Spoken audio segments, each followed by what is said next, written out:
오늘 사도행전 2장 1절부터 4절까지 말씀을 본문으로 설교의 제목은 바람과 불입니다. 제목은 바람과 불이고요. 오늘 전하려고 하는 말씀은 사실은 그렇게 생각해 주셨으면 좋겠어요. 우리가 누군지, 우리가 도대체 어떻게 신앙생활을 해야 되는지에 대한 설명입니다. 왜냐하면 여러분들은 어떻게 생각하실지 모르겠지만 사람들은 우리를 오순절 교인이라고 부릅니다. 아닌데요, 순복음 교인이라고 부르는데요, 비슷합니다. 하지만 전 세계적으로 예수 믿는 사람들, 기독교인들이 많아요. 그분들을 이렇게 좀 나눕니다. 나눌 때 우리는 소위 말하는 오순절 교파 내지는 오순절 성도들이라고 부르는 사람들이 우리들입니다. 장로교가 있고요, 또 여러 개가 있죠. 침례교가 있고, 감리교가 있고, 성공회가 있고, 루터란들, 루터교가 있고, 몇 개가 있어요. 그 중에 하나가 오순절 교파라고 나누는데 우리는 거기에 속한 사람들입니다. 오늘 우리가 읽은 2장 1절부터 4절의 말씀이 어쩌면 오순절 성도라는 게 뭔지, 오순절 성도가 도대체 다른 사람들과 어떻게 다른 신앙의 태도를 갖고 있는지를 분명하게 설명해 주는 바로 그런 말씀입니다. 그래서 오늘 읽은 말씀은요, 다른 분들은 몰라도 우리 인천순복음교회 오순절 교파 내지는 오순절파라고 불려지는 성도들은 잘 알고 있어야 돼요. 우리의 신앙의 상황 내지는 태도가, 방식이 다른 교회 다니시는 분들과 조금 다르다는 걸 아실 겁니다. 그게 뭐가 다른지 그냥 설명하기가 어려웠던 분들, 오늘 말씀을 들으시면서 우리는 이렇게 믿고 있었구나 라는 거 다시 한번 확인해 주셨으면 제일 좋겠고요.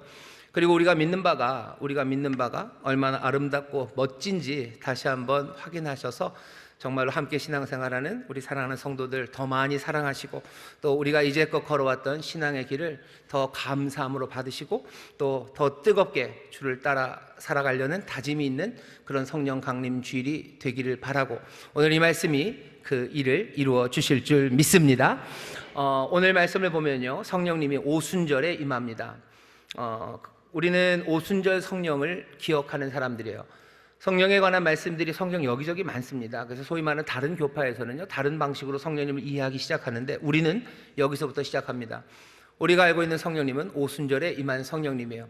오순절이 뭔데 그렇게 특별합니까? 그냥 오순절이 그냥 그날 왔다는 거 아닙니까? 그냥 그날 오셔서 오순절에 왔다고 누가가 얘기하는 건 아니고요. 적어도 누가복음을 썼고 사도행전을 기록한 누가가 여기 2장 1절을 쓸 때 저는 분명히 상상합니다. 오순절 날이 이미 이르매라는 말을 누가가 지금 쓰면서요, 손이 부들부들 떨렸을 거예요. 성령님이 아무 날이나 오셔도 상관없어요. 어차피 바람처럼 임하실 거예요. 임의로 부셔요. 아무 때나 보내는데 오시면 돼요. 그런데 딱 오순절에 오십니다. 누가는 떨리는 마음으로 오순절 날이 이미 이르매라는 말씀을 지금 적어놓고 있어요. 여러분 기억하십시오. 우리가 믿는 성령님, 우리가 이해하는 성령님은 오순절에 임하신 성령님이십니다. 오순절이 도대체 무슨 의미인데요?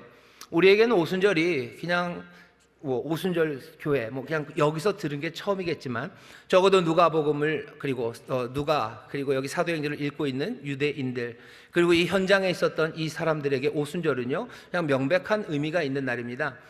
오순절은 일종의 농경 축제예요. 농사 짓는 사람들이 하나님 앞에 나와서 감사하는 겁니다. 오순절은 말 그대로 따지면 오순, 그래서 50일, 6월절이 지나고 50일이 되는 날인데요. 그날 여기 이스라엘 백성들은요, 곡식 익은 첫 밀을 수확합니다. 수확한 첫 단을, 그걸 가지고 하나님 앞에 나와요. 아직 추수가 다 끝나지 않았어요. 밀 수확도 다 끝나지 않았고요. 여러 가지 작물들 앞으로 더 거둬야 합니다. 하지만 첫 번째 거둬놓은 첫 단을 가지고 하나님 앞에 나와요. 감사죠. 사실은 아무것도 심고 거두지 못할 수도 있어요. 하지만 첫 열매가 익었다는 것, 하나님을 향한 감사와 기쁨이 가득한 시간입니다. 그러니 오순절은 감사하는 시간이에요. 기쁨으로 그 앞에 나옵니다. 하지만 감사와 기쁨만은 아니에요. 왜? 이제 막 시작이기 때문이죠. 충만하게 이루어져야 되는 것, 온전하게 거두어져야 되는 곡식들은 아직 많이 남아 있습니다. 추수가 온전해지기를, 우리가 심은 것들이 다 거둬지고, 그래서 우리의 삶에 풍성하게 임하기를, 오순절 그날은 기쁨과 감사로 나올 뿐만 아니라 간절한 기도로 나오는 날이 오순절입니다. 그러니 오순절은 이상해요. 기쁨이 가득하기도 하고요, 그리고 또 앞날의 완성을 바라보며 간절함이 가득한 날이 오순절이에요. 오순절 성도들이 갖고 있는 특징입니다. 오순절 성도들은요, 누구보다도 기뻐하고 감사합니다. 가진 건 많지 않아요. 오순절 성도들 가진 건 많지 않아요. 오순절 교회라고 세계 곳곳에 있는 교회들이 뭐 어마어마하고 뭐가 풍요롭고 자원이 많고 그렇지 않아요. 늘 한 단 요만큼 들고 있습니다. 하지만 요만큼 주신 은혜를 기쁨으로 나와 하나님 앞에 드리는 사람들이 오순절 성도들이에요. 그러니 오순절 교회의 예배는요, 늘 기쁨과 감사로 가득합니다. 뭐가 다 이루어지지 않았고요, 그렇게 풍성하지 않은데도 함께 춤추고 노래하고 하나님을 향한 감사와 기쁨이 가득해요. 동시에 이제 이루어질 일들을 바라보며 간절한 기도가 거기 오순절에는 있습니다. 오순절 성도들 그러니 어떻게 해요? 기쁨과 감사 가득하지만 동시에 눈물의 간절한 간구, 하나님이 이루어 주실 것들을 눈물로 기도합니다. 굉장히 불안하죠. 기쁨, 하지만 간절함, 그것이 함께 공존하는 날이 오순절이고요, 오순절 성도들은 오순절 성령님과 함께 이 기쁨을 그리고 이 간절함을 함께 누려요. 성령 안에서 기쁨으로 춤추고요, 성령 안에서 감사함으로 노래합니다. 하지만 동시에 성령 안에서 탄식으로 간절함으로 하나님 앞에 기도하는 사람들이 오순절 성도들이에요. 남들은 다른 교회는 조금 분위기가 다릅니다. 조용하든지 아니면 춤추든지. 하지만 우리는 아니에요. 우리는 춤추고 또 눈물 흘리는 사람들이 우리들입니다. 왜 오순절 교회 순복음 성도들은 찬송할 때는 박수를 이렇게 매 박수마다 기쁘게 찬송하더니 또 갑자기 눈물을 흘리면서 땅을 치면서 가슴을 치면서 기도하냐고요? 오순절 성도이기 때문에 그래요. 하나님이 우리에게 주신 것, 그것으로 기뻐하고 감사하나 온전히 이루어질 것들을 또 기대하고 간절함으로 기도하는 사람들, 우리가 붙잡는 성령님은 오순절 성령님이십니다. 그 다음에 오순절은요, 그냥 농경의 축제로만 끝나지 않아요. 6월절 그 이후에 50일입니다. 6월절 이후 50일이 도대체 무슨 의미인데요? 이스라엘 사람들의 마음에 그들의 기억을 그냥 지배하는 한 가지 이야기는 하나님이 자기들을 구원하셨다는 거예요. 자기들을 애굽에서 구출하고 구원하셨는데요, 그냥 어쩌다가 구원한 좋은 일을 해주셨다는 게 아니라 하나님이 구원하신 그 일은 그 전에 오래전에 있었던 아브라함에게 주셨던 놀라운 약속, 그 약속을 이루시기 위해서 하나님이 성실하게 그 약속을 이루신다는 증거였다는 사실이에요. 그냥 우리가 어려울 때 우리를 구원해 주신 거, 그것만 해도 뭐가 의미가 있어요. 하지만 그거보다 훨씬 더 깊습니다. 우리를 구원하신 건 하나님의 약속, 그 광대하시고 위대하시고 감당할 수 없는, 우리에게 복을 주셔서 세상 모든 민족에게 복을 주시겠다는 그 약속을 여전히 이루시기 위해서 우리를 구원하신 그 구원의 이야기가 이스라엘 사람들 마음에는 가득합니다. 그러니 자기들이 잘못하고 무너졌을 때라도 그냥 언제 하나님이 구원해 주시겠지 정도가 아니에요. 하나님의 약속을 믿으며 하나님의 은혜와 긍휼로 우리를 또 구원해 주실 것을 기대할 수 있었던 건 이스라엘이 그 놀라운 위대한 이야기, 그 이야기를 마음에 담고 있기 때문입니다. 그 역사가 이루어진 시간이 6월절이에요. 애굽에서 나오는 날이죠. 애굽에서 나옵니다. 6월절에 나오고 그 다음에 홍해를 건너요. 광야로 들어가죠. 6월절이 지나고 50일이 되어서 이 이스라엘 백성들은 시내산 앞에 섭니다. 시내산에 서서 일어난 일은요, 다른 일 아니에요. 모세가 산 높이 올라가서 하나님으로부터 말씀을 받아와요. 율법을 받아와요. 어떻게 살아야 되는지 삶의 새로운 방식을 받아옵니다. 애굽에서는 애굽에서 살았던 방식이 있었어요. 아니면 그 전에 조상들은 그냥 가나안 땅을 여기저기 다니면서 살았던 방식이 있었어요. 하지만 이제는 새롭게입니다. 시내산 아래서 하나님의 백성이 되고 여호와는 이들의 하나님이 되시며 이제 이들은 새로운 삶을 살아가야 돼요. 새로운 삶, 하나님의 목적을 이루고 하나님의 부르심의 뜻을 이루기 위해서 살아가야 될 삶의 방식들을 받게 되는 날, 그날이 오순절 시내산 앞에 선 날입니다. 오순절 성령이에요. 오순절 성령입니다. 우리도 하나님으로부터 우리의 삶의 새로운 이정표를 받아요. 주님께서 우리를 새 삶으로 부르시고요, 그 새 삶 안에서 우리를 보내십니다. 우리는 전혀 다른 삶을 살 거예요. 근데 어떻게 삽니까? 어떻게 살아야 되는지는 방식을 시내산 아래서 그 오순절에 주셨던 것처럼 여기 이 오순절에 예수 그리스도께서 이제 아버지로부터 받은 바 성령을 우리에게 부으심으로 우리가 어떻게 살아가야 되는지, 우리가 따라가야 되는 그 삶의 방식을 우리에게 지금 주시는 겁니다. 오순절 성도 여러분들, 우리는요 새로운 삶을 살아가는 사람들이에요. 우리는 새 삶을 살아가고 새로운 방식으로 살아갈 겁니다. 그런데 우리에게 주어진 것은 여기 오늘 우리 말씀처럼 우리에게 임하시는 성령님이 우리를 인도하셔. 오순절 성도들은 그래서 늘 성령의 인도하심을 구합니다. 내가 어떻게 새롭게 살아가야 되는지 그 모든 것들의 능력이 되시고 인도하는 분이 되시고, 그리고 우리를 권면하시고 밀어내시는 그 놀라운 보혜사 성령의 인도하심 따라 삽니다. 그러니 우리는 입에 달고 사는 거예요. 성령의 인도하심 따라 삽니다. 우리는 성령의 인도하심 따라 삽니다. 성령의 인도하심 따라 삽니다. 성령의 인도하심 따라 하나님의 선하신 뜻, 아버지의 선하신 뜻을 이루고 주님께서 우리에게 맡기신 일들을 성령의 인도하심 따라 이루며 삽니다. 그것이 오순절 성도들의 삶의 태도입니다. 오늘 우리는 오순절 성령님을 만납니다. 여러분들, 이 두 가지, 첫 열매, 첫 단을 하나님 앞에 드리는 기쁨과 감사, 그리고 그 간절한 기도가 우리예요. 그리고 이제 우리에게 임하시는 성령님, 오순절 성령님, 우리의 삶을 인도하시고 우리의 새로운 삶의 방식, 그것들을 보이시는 성령님입니다. 여러분들, 성령님 생각할 때마다 이 기쁨과 감격, 그리고 이 간절한 기대, 그리고 우리를 인도하시는 성령님, 여러분들 기대하시기를 주의 이름으로 축원합니다. 주의 이름으로 축원합니다. 누가도 이렇게 이해하고 있어요. 어떻게 합니까? 성령님이 임하셔서 이 사도들이 하나님의 말씀을, 하나님의 위대한 일을 아주 강력하게 전합니다. 강력하게 전하고 결국은 그날 예루살렘에서 3,000명이나 되는 사람들이 주님께로 돌아와요. 누가는 이 이야기를 부들부들 떨면서 기록하는 거예요. 왜? 이 3,000명이 어쩌면 첫 열매죠. 그리고 첫 단입니다. 놀라운 능력으로 하나님이 이 일을 이루셨어요. 그러니 사도행전 2장, 그래서 전도되어 회개한 3,000명의 이야기까지는요, 떨리는 기쁨과 감격으로 읽는 거예요. 하지만 거기가 끝이 아니죠. 이제 시작이니 온전히 이루실 겁니다. 온전히 이룰 그날을 바라보며 간절한 기대, 그리고 기도로 이 글을 쓰고 있어요. 누가는 이미 성령의 역사를 오순절 사건으로 이해하고 있습니다. 또 그 앞에, 우리가 읽은 본문 앞에 1장을 보시면요, 오순절날, 원래 처음 오순절에는 모세가 산으로 올라가요. 산으로 올라갔다가 하나님의 말씀, 율법을 가지고 내려옵니다. 여기 1장에 보면 예수님은 산으로 올라가지 않으셔요. 예수님은 어디로 올라가십니까? 하늘로 올라가셔요. 모세보다 더 위대합니다. 모세는 산, 하지만 예수님은 산에서 하늘로 올라가셔요. 모세는 율법, 돌에 새긴 하나님의 말씀을 가지고 내려와요. 하지만 이제 우리 주 예수 그리스도는 아버지께로서부터 받은 바 그 거룩하신 성령, 그 성령을 우리에게 주십니다.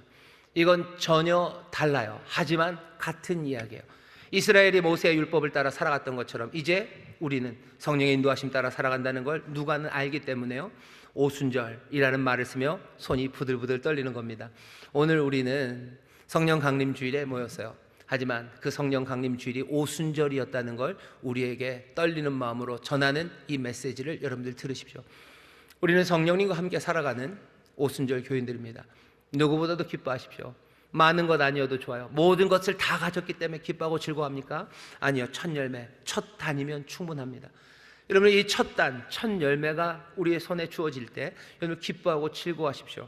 그리고 그 첫 단을 들고 하나님 앞에 또 간절함으로 기도하기 시작하셔요. 내 삶의 모든 인도하는 생명의 길은, 하나님의 선하신 뜻이 이루어지는 길은 성령의 인도하심, 또 성령의 도우심으로 이루어지는 것 붙잡으셔서 여러분들 성령 안에서 기뻐하시고 성령 안에서 소망하시고 성령 안에서 걸어가시기를 주의 이름으로 축원합니다. 우리는 오순절, 그래서 교인입니다. 자, 그런데 그게 끝은 아닙니다. 아, 성령님은 그런 분이구나. 오순절 성령님이시니 우리로 기뻐하게 하시고 또 소망하게 하시고 우리로 따르게 하시는구나. 거기까지 아는 것으로 끝은 아닙니다. 누가는 그 뒤에 다른 이야기들을 전합니다. 보셔요. 2절부터입니다. 호련히 하늘로부터 급하고 강한 바람 같은 소리가 있어 저희 앉은 온 집에 가득하며 불의 혀같이 갈라지는 것이 저희에게 보여 각 사람 위에 임하여 있더니 저희가 다 성령의 충만함을 받고 성령의 말하게 하심을 따라 다른 방언으로 말하기를 시작하니라. 뒤에 나오는 이야기는 성령님이 어떤 분인지 말합니다. 뭐라고 설명해줘요? 성령님을 바람 그리고 불의 이미지에 비유합니다. 그날 일어났던 일을 설명하고 싶어요. 누가는 설명하는데 뭘 가져옵니까? 바람 그리고 불을 가져와요. 그냥 오순절은 이런 의미구나, 이렇게 살아야 되겠다 정도가 아니라요, 그보다 훨씬 더 강력한 것으로 우리에게 설명하고 싶어 하는 겁니다. 우리는 오순절 교인이에요. 여기 사도행전 2장 1절부터 4절이 우리가 누군지 그리고 우리의 신앙을 설명해 주는 말씀입니다. 우리는 성령님이 바람처럼 불처럼 임하셨음을 믿는 사람들이에요. 아니, 다른 모든 성도들, 다른 모든 기독교인들도 다 이걸 믿어야 합니다. 그리고 믿을 겁니다. 하지만 다른 성도들보다 우리는 훨씬 더 분명하게 성령께서 바람처럼 불처럼 임하셨다는 이 누가의 이야기를, 이 기록을 우리는 마음에 담습니다.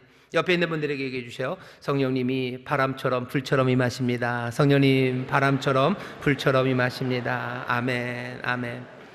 바람으로 임하셔요. 바람으로 임하셔요. 바람이 임하면 바람을 맞아야 되죠. 불이 붙은 사람들 되는 겁니다. 우리에게 요구하는 거예요. 바람이 분다라고 말해요. 불이 내려옵니다. 바람이 불고 그리고 불이 붙기 시작해요. 그러면 무슨 일이 납니까? 난리가 나는 거예요. 예수 믿는 사람들 참 많은데 오순절 교인들에게 사람들이 하는 말이 참 난리스럽게도 믿네라고 얘기해요. 왜냐하면 바람과 불이기 때문에 그래요. 우리에게 오시는 성령님, 우리의 마음에 부드러운 마음을 조용히 넣고 싹 사라지시는 그런 분이실 수도 있어요. 하지만 우리는 지금 여기 있는 이 말씀을 붙잡습니다. 바람처럼 임하시고 불처럼 임하셔. 바람도 그냥 바람 아니에요. 급하고 강한 바람이에요. 세찬 바람으로 임하시고요. 그리고 불로 임하십니다. 아니, 바람이 세차면 좀 불도 좀 큰 불로 그냥 하시죠. 아니요, 염려하지 마세요. 여기 있는 작은 불 하나면 큰 불 일으킬 수 있습니다. 작은 불씨 하나가 온 산을 다 태우는 거예요. 그래서 소방관들이 싫어하는 찬양이 있어요. 작은 불꽃 하나가 큰 불을. 작은 불꽃이면 충분해요. 바람은 센 바람이 불고 작은 불꽃 하나. 하지만 불이 지금 임하고 있어요. 우리가 믿는 성령님은 그런 성령님이십니다. 그런 성령님을 지금 설명하고 있습니다. 여러분의 바람처럼 불처럼 임하는 오늘 설교의 제목입니다. 바람과 불, 이게 무슨 의미인지 보셔야 돼요. 누가만 그런 건 아닙니다. 성경의 많은 곳에서, 그리고 이전에 성령님의 역사를 체험한 많은 사람들이 성령님을 설명할 때 바람으로 설명해요. 그리고 불로 설명합니다. 바람과 불이라고 하는데 도대체 이게 무슨 의미입니까? 이 바람과 불은 창조의 힘을 의미합니다. 왜냐하면 2절 처음 시작이 이렇게 되어 있어요. 호련히 하늘로부터 이 바람이 옵니다. 이 바람은 저 동굴에서 오는 게 아니에요. 저 어디 계곡에서 불어 올라오는 바람이 아니라요. 이 바람은 하늘로부터 내려오는 바람이에요. 하늘에서부터 바람이 내려와요. 어떤 바람입니까? 하나님의 바람이에요. 하나님의 숨결입니다. 그게 하늘로부터 내려옵니다. 우리가 알고 있는 하나님의 숨결, 하나님의 바람은 창세기 1장의 창조의 역사 그 현장에 있었어요. 모든 태초, 그 태초에 흑암, 혼돈, 그 기품이 가득했던 그곳에 하나님의 신이, 그렇죠? 하나님의 신, 하나님의 바람, 하나님의 영이 운행하셨다고 그랬어요. 운행한다는 건 의미가 좀 느낌이 이런 겁니다. 독수리가 이렇게 휙 나는 것처럼요. 그 혼돈 위에 독수리 나는 것처럼 하나님의 영이 지금 날고 계셔요. 하늘로부터 그 바람, 그 숨결이 내려옵니다. 여기 이 창조의 능력이요, 이 땅으로 내려온다는 거예요. 이 땅으로 내려와서 여기 있는 사람들에게 임해서 소위 말하는 이 사람들을 영적으로 아니면 영성을 채워서요, 이 사람들로 하여금 세상과 구분되는, 세상과 무관한 사람, 그런 사람들로 둥실 떠오르게 하시는 게 아니에요. 하늘로부터 온 이 바람은요, 이 창조의 힘은 우리 가운데 함께 하시는 분이셔요. 하늘로 가지 않으셔요. 이 땅에 임하셔서 이 땅을 하나님의 능력으로 변화시키는 창조의 일을 하십니다. 창세기 1장에서도 그랬어요. 수면 위에 운행하셨던 하나님의 신은 사라지지 않아요. 거기에서 이 땅을 만드셔요. 세상을 만드셔요. 창조하시며 그 혼돈, 그 어둠을 광명한 빛으로, 그리고 질서로, 충만함으로 바꿔내셨던 하나님의 놀라우신 능력이에요. 하늘로부터 그 바람이 옵니다. 하늘로부터 그 바람이 와요. 그리고선 세상을 바꿔내셔요. 그런데 놀라운 게 뭔지 아십니까? 세상을 새롭게 변화시키시고 창조하려는 그 바람은, 그 숨결은, 그 하나님의 신은요, 어디 저 멀리 히말라야 산 꼭대기로 오시는 게 아니에요. 어디 대단한 정신적인 지도자들이 모여있다는 어딘가에 임하신 것도 아니에요.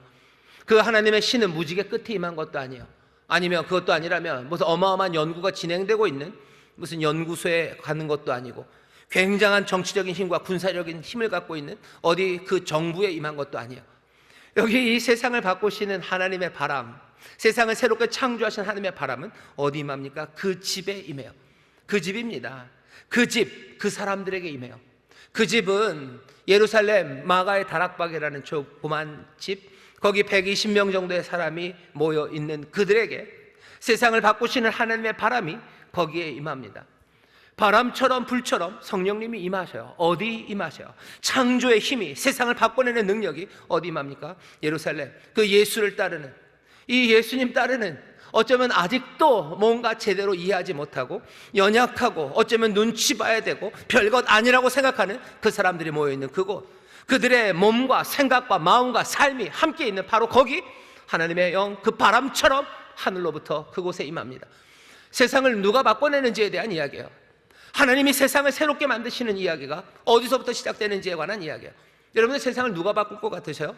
어마어마한 연구소에서 바꿀 것 같기도 하고, 뭐 대단한 무기를 들고 있는 사람들이 바꿀 것 같기도 하고, 그것도 아니라면 뭔가 인기가 많고 그래서 뭐 사람들에게 영향력을 끼칠 수 있는 누군가가 세상을 바꿀 수 있을 거라고 생각하지만, 오늘 우리에게 주시는 말씀은 전혀 다릅니다. 하나님의 바람은 지금 어디로 임하고 있어요? 그 오순절 그날 이제 한 단의 것으로 하나님 앞에 기쁨과 감사로, 그리고 하나님의 향한 간절함으로 기도하며 성령을 따라야 되는 이 사람들에게 임하고 있는 거예요. 연약한 사람들, 별것 아닌 사람들, 하지만 예수를 따르기로 작정한 사람들, 예수의 약속을 붙잡고 기도하는 사람들, 그 사람들이 모여있는 삶, 그 사람들의 몸, 그 사람들의 마음, 그 사람들이 함께하는 그곳, 거기에 하나님의 영이 임합니다. 세상을 바꾸는 능력이 어디 임할 것 같으셔요? 대한민국을 바꾸는 능력은 어디에 임합니까? 어디에 임합니까? 어디에 임합니까? 예수를 따르는 사람들, 하나님의 약속을 붙잡으며 기다리는 사람들, 그 사람들이 약하건 아니면 잘났건 그건 상관없어요. 거기 그 사람들의 삶과 마음과 그 사람들이 함께 있는 그곳에 임합니다. 우리 인천 순복음교회, 여기 우리 함께 예배하는 이곳에 오늘 성령 강림절이에요. 하늘로부터 그 창조의 힘이, 그 바람이, 그 하나님의 숨결이 우리 가운데 임하는 줄 믿습니다. 우리 가운데 임하는 줄 믿습니다. 세상은 여기서부터 변하기 시작할 거예요. 여기서부터 예수를 따르는 사람들과 성령의 충만함을 받은 사람들을 통해서 세상이 변화되게 되는 줄 믿습니다. 한 사람의 삶이 변해요. 가정이 변해요. 사회가 변해요. 이 나라, 이 민족이 변하고 이 땅, 이 세상이 그렇게 하나님의 나라가 되며 하나님의 뜻이 이루어지는 복된 곳이 될 줄 믿습니다. 우리가 믿는 성령은 그런 성령이에요. 그러니 오순절 성도들은요, 어떻게 남들이 보면 뭐 이해를 위해서 골 때리는 사람들입니다. 자기들이 세상을 바꾸는 줄 알아요. 자기들을 통해서 세상에 하나님의 나라가 임한다고 말하는 사람들이에요. 왜? 창조의 영이, 그 바람이, 하나님의 숨결이 자기들에게 임할 것을 믿는 사람들이기 때문에 그래요. 우리는 그것을 믿는 사람들입니다. 우리는 이것에 대한 꿈들을 놓치지 않는 사람들이에요. 이 꿈을 주시고 이것을 예언하게 하시고 이 환상을 보게 하시는 성령님, 우리 가운데 임한 줄 믿습니다. 바람처럼 불처럼 임하시는 성령님은 창조의 힘으로 오시고요, 기억하셔야 됩니다. 바람과 불은 야생의 힘이에요. 아무도 컨트롤할 수 없습니다. 얼마 전에 무슨 드라마가 있었어요. 뭐 소방서역 파출소인가 경찰서인가 뭐 그런 게 있었어요. 김래원 나오는. 뭐 거기 보면 뭐 대사 그런 게 있어요. 불은 그러면서요. 불은 컨트롤이 안 된대요.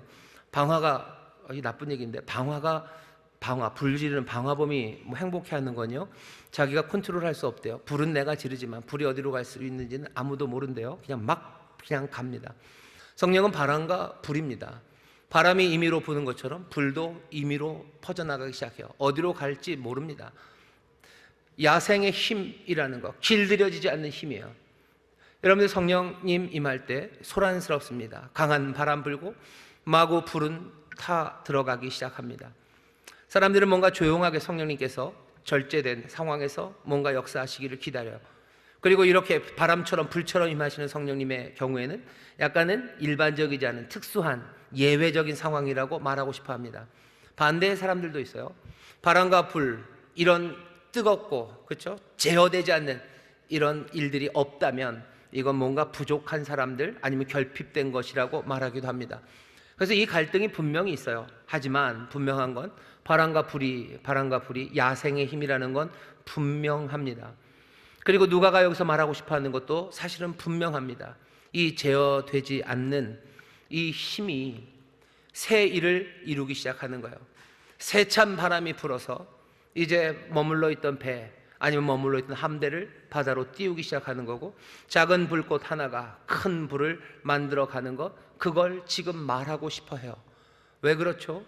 여기 지금 이 사람들이 모여 있는 곳, 120명이 모여 있는 이곳, 어쩌면 여전히 놀라하고 있고요, 어리둥절하고, 어쩌면 제대로 교육도 받지 못하고 어마어마한 영향력, 그런 거 전혀 없는 요만큼의 사람들이 어떻게나 그렇게 빨리, 그리고 세상 끝까지, 세상이 절대로 무시할 수 없는 그런 방식으로 온 세상을 흔들어대는지, 누가는 지금 그 이야기를 하고 싶은 거예요.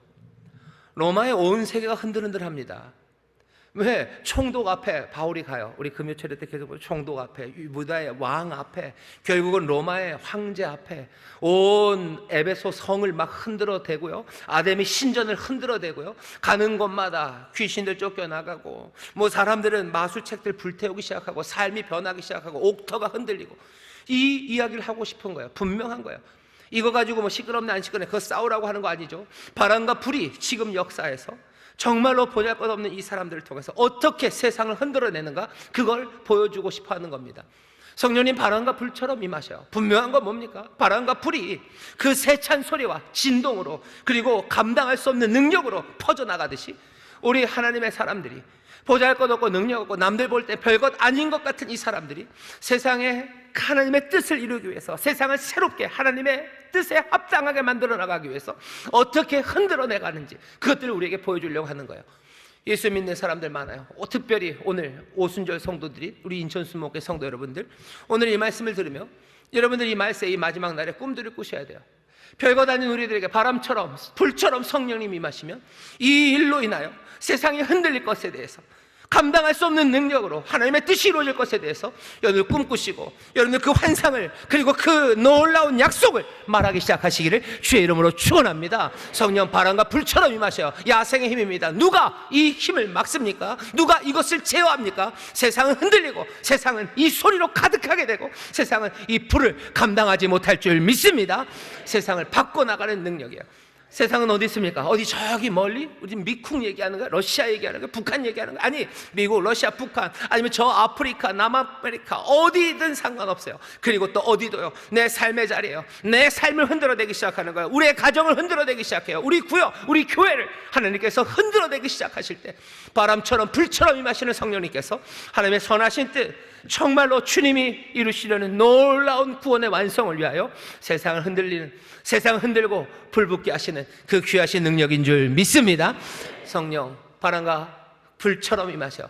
오순절 성도들은 이걸 믿는 사람들입니다. 흔들릴 것, 불붙을 것을 믿어요. 세 번째, 바람과 불, 이 불은 특별히 누가 하는 방언의 이야기를 합니다. 이 4절에 보면 저희가 다 성령의 충만을 받고 여러 가지 은사 이야기할 수 있습니다. 하지만 딱 하나 얘기해요. 성령이 말하게 하심을 따라 방언으로, 다른 방언으로 말하기를 시작하니라. 방언의 이야기예요. 오순절 성도들은 방언을 믿습니다. 아니, 믿을 뿐만 아니라 사모합니다. 성령이 임하시면 다른 여러 가지 것들 많지만 방언이라는 이 특별한 은사를 주실 것을 우리는 믿어요. 이것 때문에 다른 교회들 아니면 다른 성도들이 우리가 이상하다고, 너무 편협하다고 말하는데, 우리도 조심할 건 있어요. 방언 못하면 뭐 구원받지 못했다 이런 얘기는 하지 마셔요.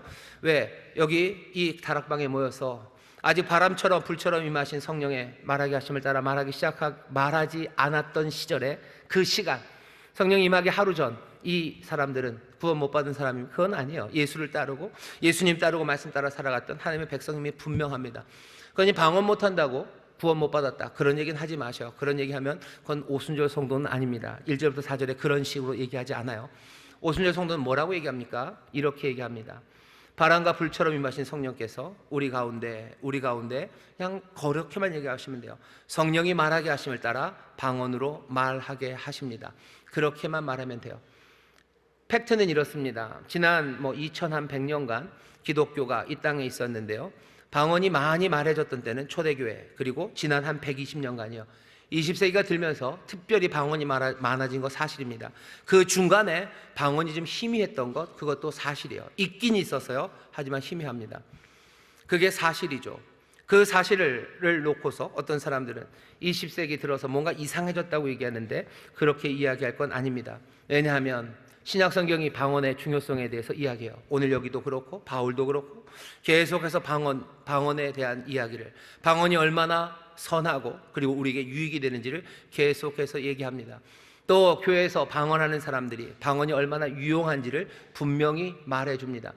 물론 사람들이 그렇게 얘기해요. 방언 그것도 가짜라고, 가짜로 방언하는 사람 많다고. 아마 있을 겁니다. 여러 가지 이유로 가짜로 방언하고, 방언이 아닌데도 방언처럼 하는 분들이 있을 거예요.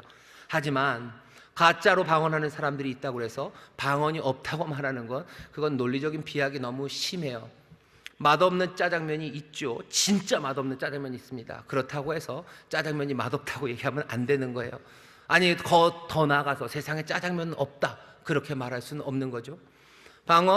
방언을 배제해야 된다고 말하는 주장, 그 주장 따를 수 없습니다. 적극적으로는 두 가지 이유 때문에 그래요. 하나는 우리가 하나님의 형상으로 만들어졌고 하나님의 형상이 회복된 사람들, 진실한 인간들이 돼요. 그렇다면 정말로 참된 인간으로 삶의 변화가 일어날 때 제일 먼저 일어나는 건 말, 그리고 언어가 새로운 방식으로 사용되고 또 그것을 통해서 특별한 일을 한다는 겁니다. 사람이 변하면 제일 먼저 뭐가 변해요? 말이 변합니다. 말이 변합니다. 하다못해 이사를 와도 말이 바뀌어요. 저기 경상도 어디서 사시던 분들이 서울에 오시면 다는 아니에요. 서울말 할 거야 뭐 이렇게들 하시죠. 말이 변합니다. 그리고 내가 악한 사람이 되었다가 착한 사람이 되면요 말이 달라져요. 뭐 험한 말들 안 합니다. 뭐 처음부터 부드러운 말 하기는 어려워요. 그래도 부드러운 말 하려고 하고요, 내 입에서 선한 말들이 나와요. 우리가 예수 그리스도로 말미암아 새 사람 되고 성령 그 귀하신 은총 안에서 우리가 세기를 성령을 따라 살아간다면 우리는 말이 변할 수밖에 없습니다. 방언은 말을 바꾸시는 시간이요. 그러니 방언으로 기도하는 우리 사랑하는 인천스 목의 모든 오순절 성도 여러분들, 방언으로 기도하시는 분들 달리 말하기를 시작하기를 주의 이름으로 축원합니다. 방언으로 말하기 시작하는 사람들은요 말이 달라지는 사람들이에요. 악한 말들 했으면 이제 악한 말들 안 합니다. 잘못하면 삐져나올 수도 있어요. 하지만 분명히 사람들이 알아요. 저 사람은 말이 바뀌었어요.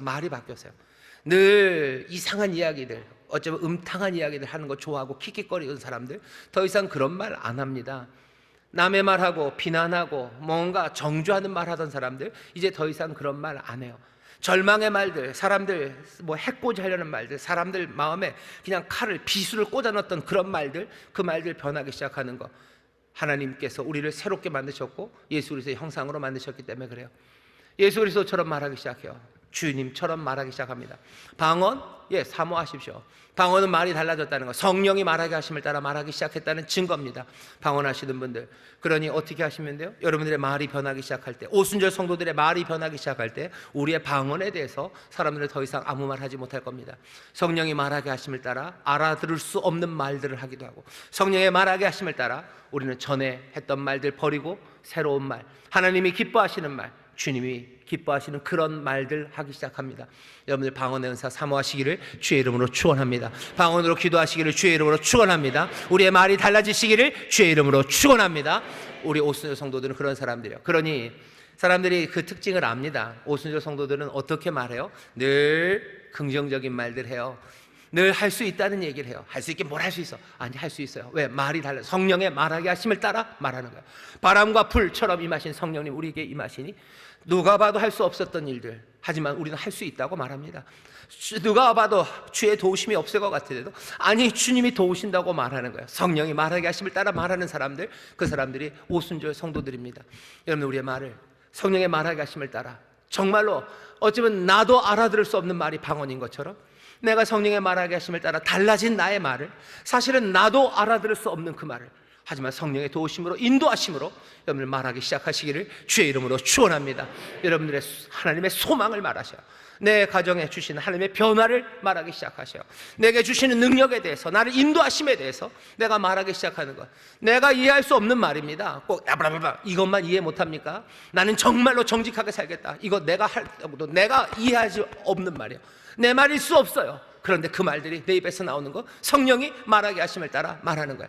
나는 거룩하게 살겠다, 나는 성실하게 살겠다, 나는 포기하지 않겠다. 이 모든 말들이 아브라겔베, 이거만큼이나 성령이 말하게 하심을 따라 말하는 거예요. 내가 이해할 수 없는 말이야, 남들이 이해할 수 없는 말이야, 내가 할 수 없는 그 말을 성령이 말하게 하심을 따라 말합니다.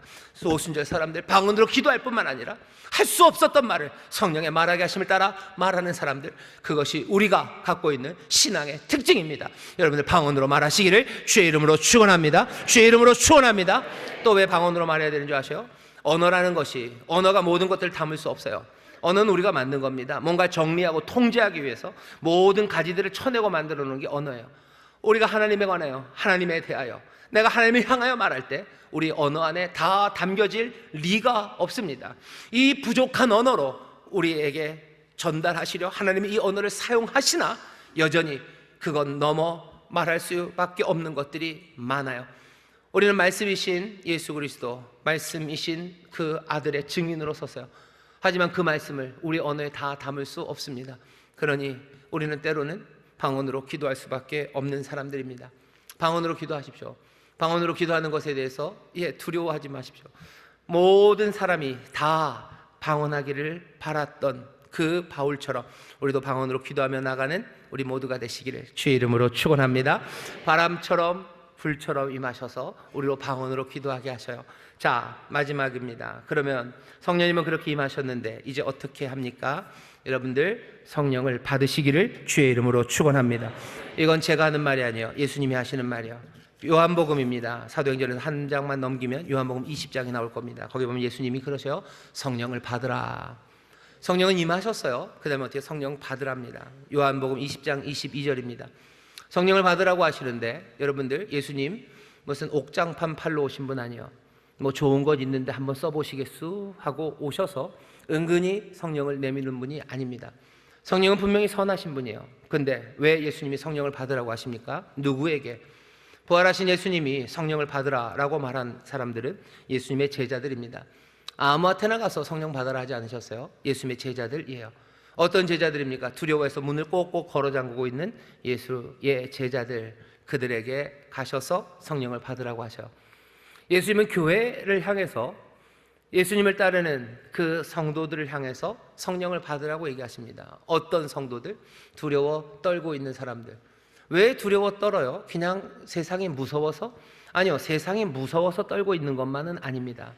세상이 무서워서도 떨고 있지만 예수님 성령을 받으라 하시는 그 말씀 바로 앞에 20장 21절의 말씀은 뭐죠? 너희를 보내노라 하시는 말씀이에요. 내가 너희를 보낸다 얘기하셔. 내가 너희를 보낸다. 사명 가야 할 곳 내가 너희를 보낸다라고 하시며 성령을 받으라고 하시는 겁니다. 여러분의 성령님이 도대체 무슨 일을 하시기에? 성령님은 바람처럼 우리에게 불어닥치셔요. 그래서 우리가 연약함에 익숙해져서요 전혀 위험을 감수할 모험 그런 거 할 수 없는 사람입니다. 우리는 두려움과 연약함 때문에요 앞으로 나아갈 수 없는 사람들입니다. 우리는 숨어야 될 곳들 찾고요 그리고 또 대담한 꿈들 그런 거 꿀 수 없는 사람들입니다. 그러니 예수님께서 내가 너희를 보낸다라고 할 때 우리는 어쩌면 그렇게 대답할지 몰라요. 못 간다고, 나는 갈 수 없다고, 가기 싫다고, 나는 그렇게 갈 만한 열정도 그리고 힘도 능력도 그리고 가고 싶은 의지 그런 것도 없다고 말할 수 있어요. 예수님 우리에 대해서 아십니다. 예수님이 우리를 보내시는 것, 그래서 우리가 맡기시는 일, 그 일이 우리에게 적합하지 않아요. 우리는 그 일을 할 수 있는 능력도 별로 없고 별로 그렇게 하고 싶은 의지도 없고 그것을 하려는 뜨거움 그것도 없습니다. 그러니 하시는 말씀이에요. 성령을 받으라고, 성령을 받으라고 우리에게 말씀하시는 겁니다. 우리는 못하죠. 예수님이 용서하라고 하시고 제자 삼으라고 하시고 사랑하라고 하시고 다 좋은 말이에요. 근데도 우리는 못합니다. 우리가 알아요. 우린 용서하기에는 좀 부족한 사람들이고요 내 삶을 내어놓고 겸손하게 섬기기에는 나는 부족한 게 많아요. 우리는 우리의 모든 것들을 다 내어주기에는 너무 가난합니다. 우리는 용기 있게 위험을 감수하기에는 겁이 많은 사람들이에요. 예수님 우리를 아시죠? 그러니 말씀하시는 거예요. 내가 너희를 보내노라. 그리고 어떻게 해요? 너 숨을 내쉬며 성령을 받으라 라고 말씀하시는 겁니다. 바람처럼 불처럼 우리에게 임하시는 성령님 여러분들 받으십시오. 우리는 이 바람, 이 불, 이것 없이는 보내시는 예수님의 말씀 감당할 수 없습니다. 이 땅에서 정말로 하나님이 원하시는 그 삶, 내가 주님 따라 살아가는, 내 십자가를 지고 주님 바라보며 따라가는 그 삶 살아갈 수 없습니다. 이 바람에 달려 있어요. 이 불에 달려 있어요. 이 바람과 불 없이는 우리는 살아갈 수 없습니다. 하나님이 우리의 삶에 의도하신 바, 주님이 우리에게 맡겨주신 사명, 우리를 보내신 그 일은 모두 다 이 바람과 불에 달려 있는 겁니다. 우리가 이 바람과 불에 의지해서 움직여가기 시작하고 꿈꾸기 시작할 때 사람들은 그것을 기적이라고 부를 거예요. 기적 맞죠? 내 능력으로 하는 것 아니라 하늘로부터는 바람과 하늘로부터는 불, 그것에 의지해서 움직이니 나는 기적, 그 기적으로 살아가는 사람들입니다. 오순절 사람들은 늘 기적을 말해요. 우리는 늘 기적을 바랍니다. 왜? 우리의 능력, 우리의 힘이 아니라 그 바람과 불, 그 성령의 능력에 의지해서 행하기 때문이에요. 우리는 갈 수 없어요. 하지만 바람이 붑니다. 이 바람은 세찬 바람이요, 우리가 그거 맞아 견딜 수 없어요. 우리가 갈 수 없는 곳으로 이 바람이 우리를 인도해 가기 시작할 거예요. 우리의 뜨거움과 에너지 부족해도 이 불이 우리를 태우기 시작하면 우리는 우리의 힘과 능력이 아니라 이 성령의 불, 성령의 능력으로 할 수 없었던 일을 합니다. 가지 못할 곳을 가게 하는 것, 그거 기적이에요. 내가 서지 않을 곳, 내가 다다를 수 없는 곳, 그곳, 내가 거기에 서 있는 나. 왜? 바람이 나를 그리로 인도하시기 때문이에요. 내가 할 수 없는 능력, 할 수 없는 일들을 내가 감당하게 하는 불이 내 안에 뜨거움으로 일어나기 시작할 때 사람들 그걸 뭘로 불러요? 기적이에요. 우리는 늘 기적을 사모하고 우리는 늘 기적으로 살아가는 사람들입니다. 오순절 성도들이 왜 기적을 말해요? 정말로 기적, 그 기적을 우리는 살아가는 사람들이기 때문에 그렇습니다. 우리는 기적의 사람들이에요. 우리의 삶에 놀라운 하나님의 기적이 나를 몰아내시는 그 바람이 붑니다. 이 바람이 어디로 붑니까? 각각마다 다 다르게 불 거예요. 임의로 불 겁니다. 각 사람의 머리 위에 불의 혀같이 갈라진 게 임해요. 누구는 어디로 지금 몰아붙이는 바람이 우리를 지금 움직이게 하실 거고, 그 불이 우리에게 특별한 능력으로 하나님의 일을 감당하게 하십니다. 이 불과 바람, 이 바람과 불을 우리에게 약속하시고 주시는 분은 우리 주님이세요. 우리 주님은 그곳에 오셔서 두려움에 떠는 무기력함, 그것들을 두고 보지 않으셔. 주저앉아 있는 아이들에게, 주저앉아 두려움에 떨고 있는 사람들에게, 그래 얼마나 그렇게 어렵니? 라고 하지 않으시고요, 내가 너희를 보내노라 말씀하시고 숨을 내쉬며 성령을 받으라 라고 말씀하셔. 성령을 받으십시오. 구하십시오. 그럼 주십니다. 좋은 악한 자라도 자녀에게 좋은 것 줄 줄 알거든. 하물며 너희 천부께서 구하는 자에게 성령을 주시지 않겠느냐. 성령 주십니다. 여러분들 받으셔요. 그리고 주께서 우리를 내보내시니 주께 충성하는 마음으로, 사랑하는 마음으로 귀하신 성령님 붙잡아 한 걸음 한 걸음 바람처럼 불처럼 임하시는 성령님과 함께 바람처럼 다니시고 불처럼 역사하는 우리 모든 오순절 성도, 인천 순복음교회 성도들 되시기를 주의 이름으로 축원합니다. 주의 이름으로 축원합니다. 기도하겠습니다. 하나님, 바람이 붑니다. 오늘 바람이 임하시고 우리를 붑니다. 아버지, 하나님, 오늘 예배에 참여한 이들, 아버지 하나님 갈 수 없다고 생각했던 곳, 아버지 할 수 없었다고 생각했던 일들, 아버지 하나님 그 일에 정말로 주께서 우리에게 숨을 내쉬며 성령을 받으라 하시니 주여 이 바람처럼 불처럼 임하시는 성령의 능력, 성령의 인도하심 따라 아버지 하나님 정말 하나님의 자녀로서 주의 제자로서 보내신 곳, 맡기신 일, 아버지 하나님의 선하신 뜻을 이루어가는 우리 모두가 되게 하여 주옵소서. 꾸지 못했던 꿈들 꾸게 하시고 아버지 하나님 감수하지 못했던 위험, 그곳으로 달려가게 하여 주옵시며 할 수 없다고 생각하며 나를 보며 주저앉아 있던 이들, 주여 우리에게 임하신 바람 불처럼 임하신 성령의 능력 힘입어 아버지 하나님 기적의 주인공들이 되게 하여 주시옵소서. 기적으로 살아가는 자들 되게 하여 주시옵소서. 감사드리며 예수님 이름으로 축복하며 기도하옵나이다. 아멘.